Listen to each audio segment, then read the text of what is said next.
Football is supposed to be simple. 22 players, 2 goals, score more than your opponent. Win and you stay alive, lose and you go home. But football has a strange history of producing moments where that basic logic breaks down. Bad rules can make good teams behave in very strange ways. Some teams have realised a draw was better than a win. Others have realised losing was better than winning. World Cup matches have descended into farce because both sides realised that actually trying to win wasn't in their best interests. And in 1994, one international match pushed that idea further than anyone thought possible.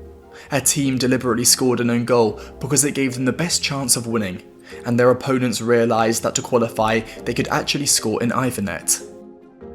For the final minutes of the match, one team attacked both goals while the other defended both goals, and somehow every single player on that pitch was acting rationally. This was Barbados versus Grenada, a qualifier for the 1994 Caribbean Cup. Not the World Cup or a major final, just a small regional tournament.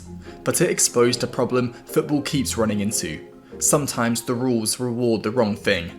Before the match, the situation looked straightforward.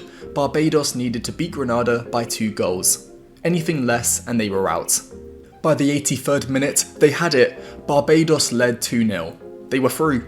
Then Grenada scored 2-1. Suddenly, Barbados had a problem. They were winning the football match, but losing the qualification race. Their tournament was slipping away.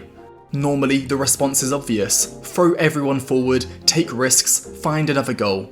But this tournament had a strange rule.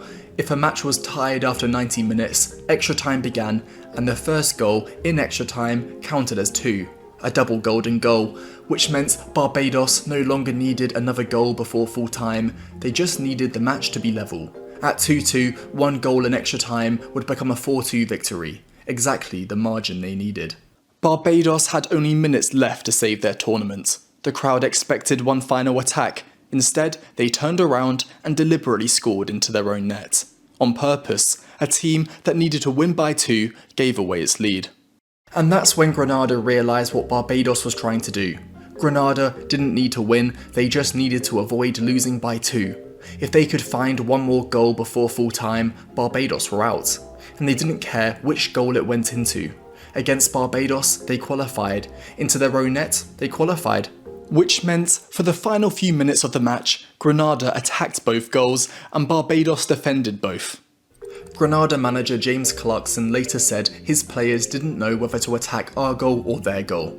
Nobody had forgotten how to play, they were simply playing a different game. For 3 minutes, Barbados defended 2 goals at once. One Grenadian goal ended their tournament. It didn't matter which net it went into. Grenada only needed 1 chance.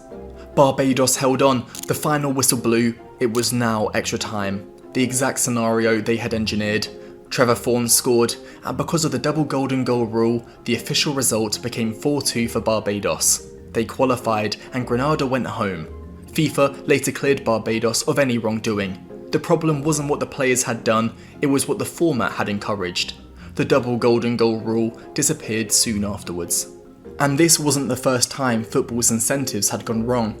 At the 1982 World Cup, West Germany scored early against Austria. Both teams realised that if the score stayed as it was, they'd qualify together and Algeria would go home. The remaining hour descended into one of football's most infamous non-contests. It became known as the disgrace of Gijon. In 1998, Indonesia deliberately scored a late own goal because losing offered an easier path through the tournament. And in Madagascar in 2002, one team scored 149 own goals in a single match in protest against refereeing decisions. Different circumstances, same lesson. Change the incentives and you change the game. It's easy to laugh and make jokes at Barbados versus Grenada, but the players didn't break football. They simply did what the tournament rewarded. For 3 minutes in Barbados, the smartest way to play the game looked completely absurd.